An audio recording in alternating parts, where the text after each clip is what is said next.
Hi friends! I'm here today with a non-fabric related tutorial. So if you follow me on Instagram or follow my Etsy or any of my social medias, you will have seen that I have recently become obsessed with polymer clay. I don't know how this kind of spurred on. Clay is something I've always kind of played with, but since I've had kids, it's something we've played with a lot, and I just became utterly obsessed with it. So in my made-to-order lingerie shop, I recently added some really cute polymer clay earrings just because I was making them for myself, and then I was making so many that I had more than one single person could possibly use. But anyways, I used that newfound skill and hobby to make these really adorable polymer clay pattern weights. So I actually made 5 pattern weights. I made one with a mushroom motif, this little bee, which is my very favorite, and now I think I need to make some bee earrings, and this little crescent moon one, which I also painted on with some acrylic paint. But in this video, I am going to show you how to make this little flower pattern weight. So all you need is polymer clay in a few different shades. I basically used black, some white and yellow and green. I did custom mix some colors, but if you have kind of a basic array of polymer clay, you'll be able to mix your own. And then I got these 1 3/8 inch washers from the hardware store. And I got 2 washers per pattern weight, just to add a little bit of extra weight. So then I glued 2 together. The only other thing that you will need for this is some basic clay tools like a rolling pin made out of plastic or acrylic, a base or surface to do your clay on. I like to use an old ceramic tile, a craft knife for cutting out your basic shapes, and some really strong glue. I use the E6000 glue. I will share a link in the description below. But otherwise, that's all you need to make these, and they're very adorable. So I will walk you through how to make this flower one. If you want to know how I make the other ones, let me know in the comments, and if I have time, I can add some additional tutorials. But there's so much information online, whether you're looking here on YouTube or Pinterest or just the whole World Wide Web, there's lots of tutorials out there on how to do other different types of clay techniques. Anyways, enough talking, let's get on to the tutorial. I decided I wanted to make some cute pattern weights, and I found these big 1 5/8 inch washers at the hardware store, or 3.5 centimeters. And I decided that if I stuck a couple of these together, they would make great pattern weights with a little bit of polymer clay on the top. And polymer clay is like oven baked clay, like Fimo or Sculpey. I'm starting with some plain black, and I just knead it between my hands so it gets nice and warm and workable. I'm going to use my acrylic roller to roll it out nice and flat. But if you happen to have one of those pasta rollers or the clay rolling machines, those would probably work even better. But a rolling pin will work in a pinch. And I managed to get a piece of cat hair in mine, so I'm going to carefully remove that with my little pokey tool.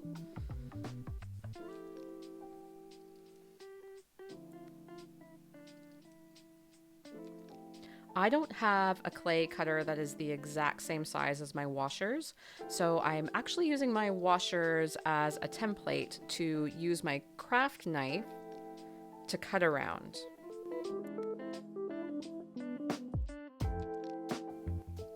If you don't have a craft blade like this, really any sharp cutting device will work. The sharper and the finer the point, the better cut you will get. So just remove the excess, and there is my first little circle. I'm going to go ahead and cut a second circle so I can demonstrate 2 different ways to decorate these little clay circles. And the decorations I'm showing in this video are just examples. You can use your own imagination and other tutorials from the internet or YouTube to come up with your own unique designs.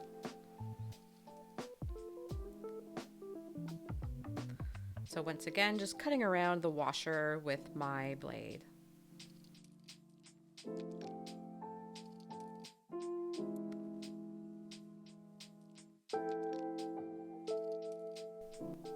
So my first cutter, I did a little mushroom motif. This one I'm going to do a flower on, but I'm keeping that same crescent moon shaped vine. So I started by taking a long, thin strand of clay and making it into a large C shape around the perimeter of my black background. And I rolled out these little balls that I then kind of rolled into like a pointed oval, and I'm picking them up and I'm putting them down on my vine, then using the pointed end of the little pointy tool that I have and using it to kind of push it out and draw almost a little vein down the middle of my leaf. I'm not gonna lie, this is a little bit tedious to do. If you are a crafter, you probably will love these little detail-y bits. I know I do. But if you are batch making these, it can get a little tedious.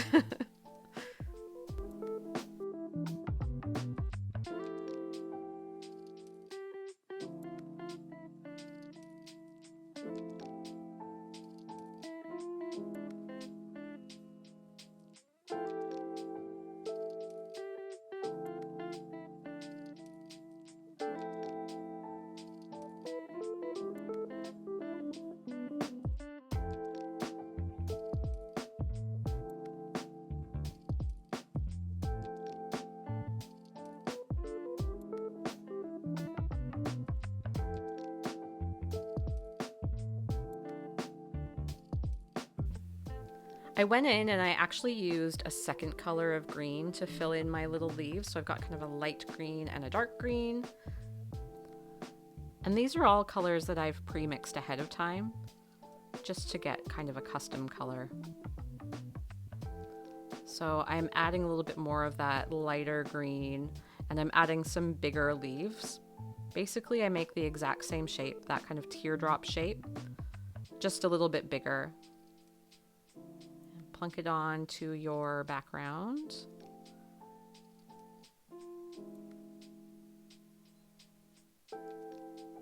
So I will add a few more of those.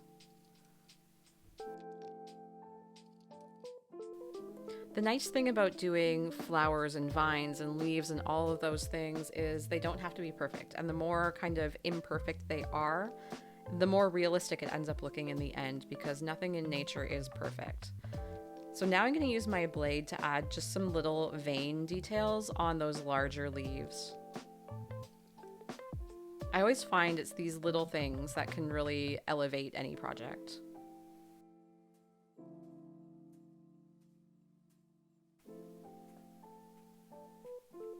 Now that my vine is done, I'm going to take this creamy colored clay, which is just some white mixed with some yellow, and I'm going to separate it into some equal-sized little balls that will become my petals. So just work your clay again so it's nice and soft and workable. And pro YouTube tip, try to keep your project on the screen. So I do want all of these balls to be roughly the same size, but again, do not worry about perfection.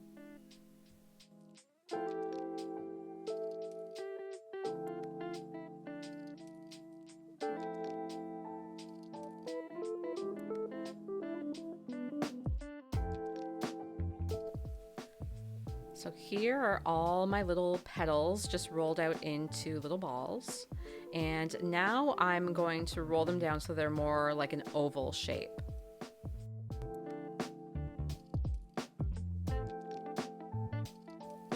And I want them to be about the same size.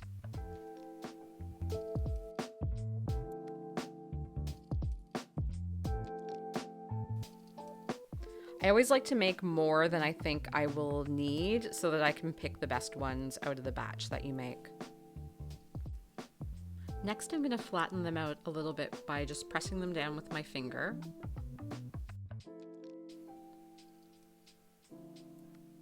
Once you've flattened out your petals, it can be hard to lift them off your surface, so I use my blade to kind of cut them off the surface so they don't get too misshapen. And And then you can start just placing your petals in the middle of your background. I really like this little pokey tool. I have no idea what it's called. It came in a package of clay tools that my daughter got me for Christmas, but it is probably the tool that I use the most.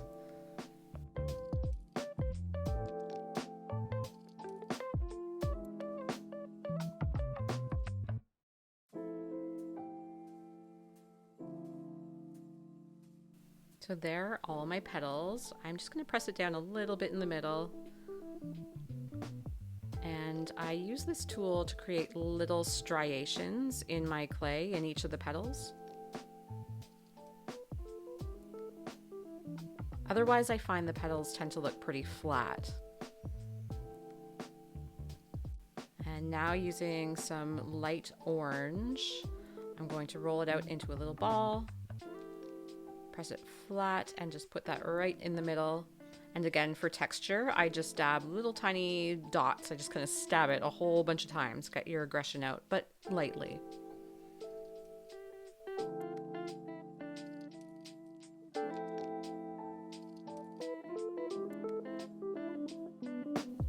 To fill in some of the blank space around the edges, I like to add these little dots. And for this one, I'm going to use this brighter yellow color. So I'm going to roll it into a bit of a tube and just break off small pieces that I'm going to roll into balls.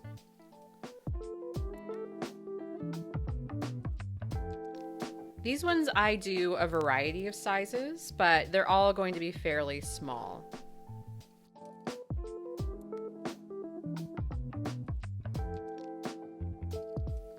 Okay, so I've got all of these little dots, and I'm going to pick them up and just kind of place them in little clusters around my vine.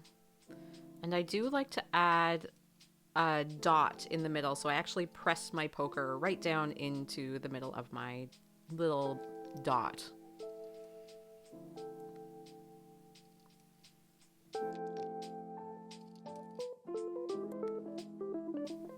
There's no real rhyme or reason about the way I put these, and I don't know if I used that phrase right.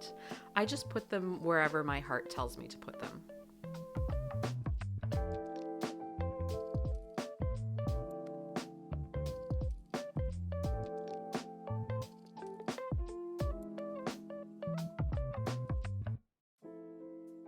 I decided that my mushroom one needed a few of these little yellow dots as well. So I went ahead and just added them on to there. I thought they looked kind of like little fireflies.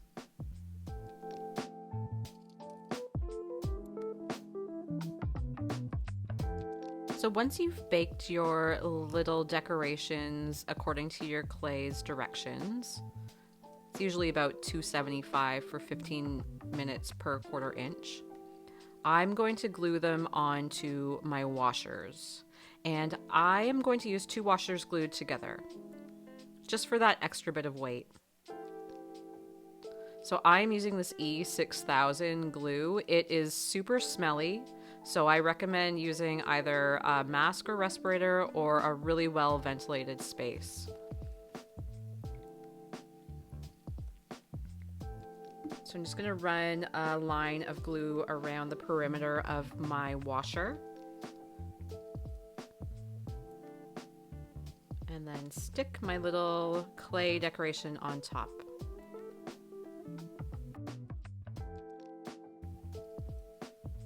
I did a lot of thinking about how I was going to attach my clay to the washers, and I had considered just completely covering the washers in clay and then baking them that way.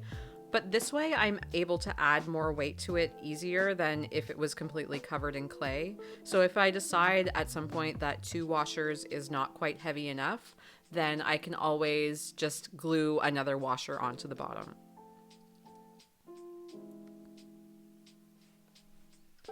So there they are with the washers glued on, and you can go ahead and glue as many more as you want underneath. And here are my finished pattern weights in action. So I did glue together 2 washers, so they're a little extra heavy, but they work great.